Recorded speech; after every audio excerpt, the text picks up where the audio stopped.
都说保时捷不坑穷人，那么911更加不坑穷人。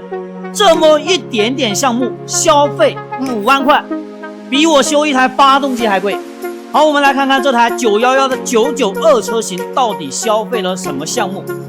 首先呢是更换前面一对的减震器。好，我们看到这是一个电池减震，为什么需要更换呢？我们来看看旧件，2个前减震器漏油。那992这一代车型减震器是很容易漏油的，兄弟们一定要注意，在质保期内，如果它漏油了，马上索赔。像这台22款的 Targa 4S， 右边的2个减震器漏油，刚好还在质保期内，就可以直接索赔。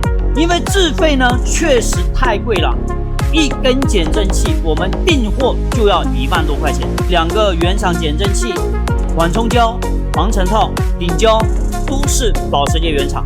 另外一个大项目呢，就这一个半轴，我们来看拆下来的旧件，这个半轴漏油非常的严重，而换这个半轴呢确实不简单啊，需要把这个羊角都拆下来，这个东西又是1万多块钱。